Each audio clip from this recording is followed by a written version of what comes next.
Okay, so imagine you're at your grandson's soccer game, right?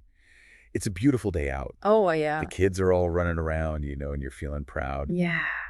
But as you're watching the game, you start to notice something a little unsettling. Oh. A few of the kids are really struggling to read the snack list up at the concession stand. Oh, gosh. They're stumbling over words and just looking really frustrated. Yeah, I've definitely seen that.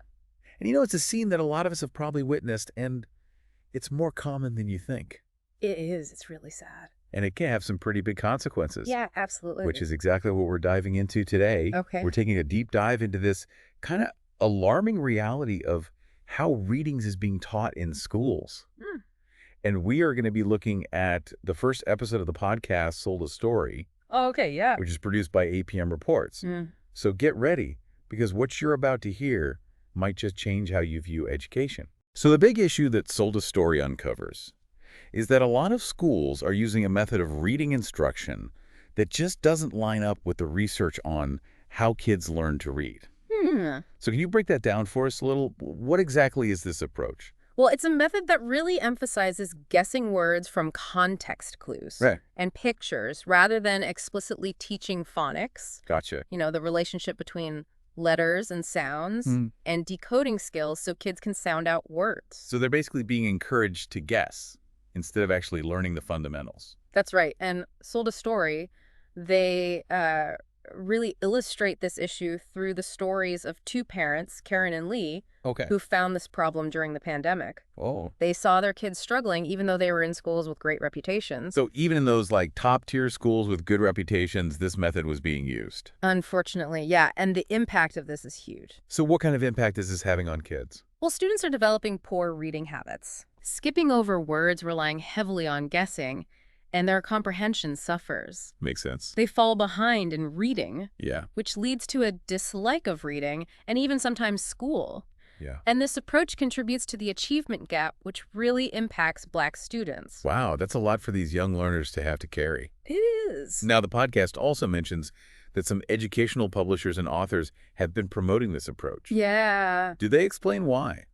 They touch on it briefly, Okay. but it seems like this is going to be explored further in later episodes. Okay. But what they do say is that these publishers and authors have had a huge influence on how reading is taught in a lot of schools across the country. It's kind of unsettling to think that a whole generation of teachers might have been trained in a method that's not really supported by evidence. I know, it's concerning. So is there any good news here? Is there a way out of this reading crisis? Thankfully, yes. The podcast highlights the experiences of Karen and Lee, Okay. who decided to teach their kids to read at home Oh, wow. Good for them. using phonics and decodable books. And what happened? Did their kids improve? They did. Or- Their yeah. kids caught up quickly, and most importantly, they developed a love for reading. That's great. So their stories show how effective phonics-based instruction can be. That is encouraging, but it also raises a lot of questions. Yeah. Like, how widespread is this problem? Right. And what can we do to address it on a larger scale? Those are great questions, and they're exactly what we need to be asking. Well, what's fascinating is this isn't just like an isolated problem, affecting a few schools. Right. The podcast points to this systemic issue Okay. that has seeped into the foundation of our education system. Systemic. What do you mean by that? Well, think about it this way. Okay. If teachers are being trained in these ineffective methods, right? Sure.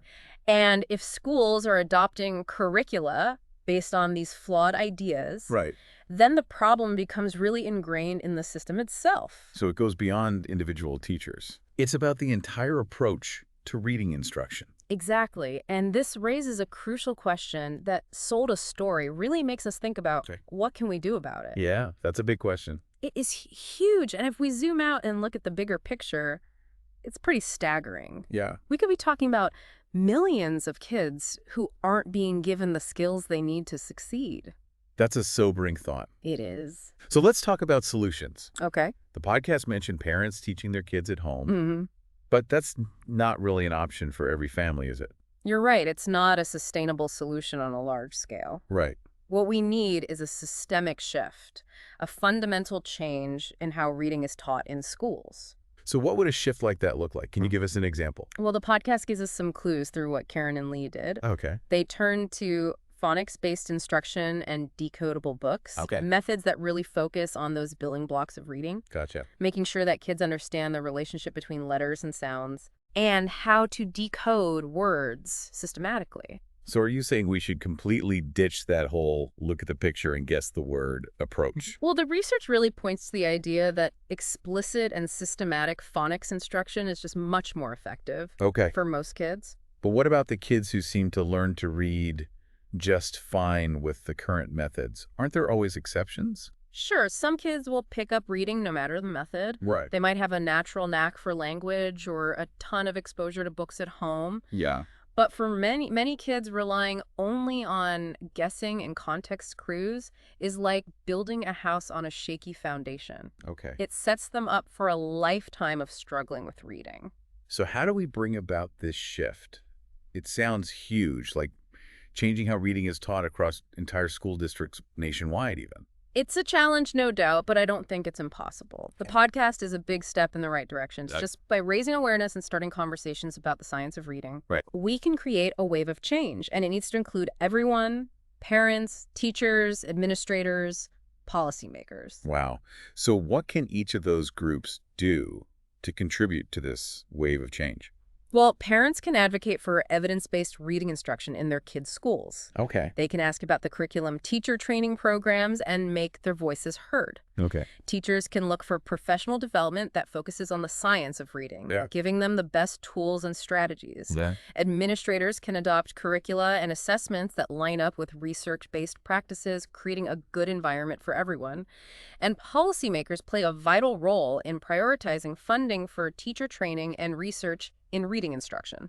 So it sounds like we need a true collective effort to tackle this problem. Absolutely. This isn't about pointing fingers or blaming anyone. All right. It's about working together, using our knowledge and resources to make sure all kids can become proficient readers. Yeah.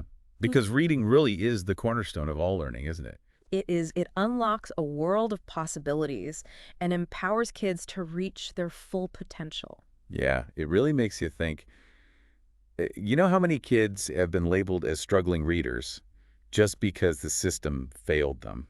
It's a tough thought, for sure. And it really shows how important it is to address this issue. Yeah. Like, we can't wait any longer. Every kid deserves the chance to experience the joy of reading. Definitely. And, something that really stood out to me in Sold a Story was how happy Karen and Lee's kids were once they figured out how to read. Oh, yeah. They went from struggling to loving it. It's amazing, isn't it? That's what it's all about. Yeah. Helping kids develop a love for reading and nurturing that curiosity. Yeah. When kids can read, well, it's like a whole new world opens up to them. Totally. It's like giving them a key, to all this knowledge and opportunity. Exactly. It really empowers them to learn and grow and connect. And it's not just about academics either. Right. Writing has a huge impact on a kid's emotional well-being. That's so true. When they feel confident about reading, it boosts their self-esteem Absolutely. and their sense of competence. It's about so much more than just reading words on a page. Right. It builds confidence and helps them love learning, It does. and it empowers them to navigate the world. Exactly. And that's why it's so important that we get this right, Right. We need to make sure every kid has a chance to experience that. I completely agree. So let's bring it back to our listener. Okay. What can they do starting today to be a part of this? Well, the first thing is listen to the whole Sold a Story podcast. Okay. It's really eye-opening. Yeah. And then talk about it, share what you learn with other parents, with teachers, with anyone who will listen. Right. The more people know about this problem, the better. Exactly. And don't be afraid to ask questions, Ask your child's teacher about the reading curriculum they're using. Yeah. Ask about the training the teachers have had. Mm-hmm. Ask about the resources they have to help kids who are struggling. It's about being involved and speaking up for your kid. And for all kids, really. That's right. And remember, you don't have to be a reading expert to make a difference. Yeah. You just have to be willing to speak up, ask questions, and demand better for our kids. So let's wrap things up with a call to action. Okay. Let's encourage our listeners to learn more, get involved, and speak up for change in their communities. I love it. Let's work together to create a world where every kid has the opportunity to experience the power of reading. Well said. And remember, this isn't just about changing how we teach reading. Right. It's about changing how we think about it, Yeah. challenging those old beliefs, and building a system that really works for everyone. It's about believing in every child and giving them the tools to succeed. Exactly. Well, this has been an amazing deep dive, so insightful and thought-provoking, and I'm feeling really inspired to take action. Me too. Thank you so much for walking us through all of this. My pleasure. And to our listeners, thank you for joining us. We hope you'll keep learning and questioning and advocating for a better future for all children. Couldn't have said it better myself.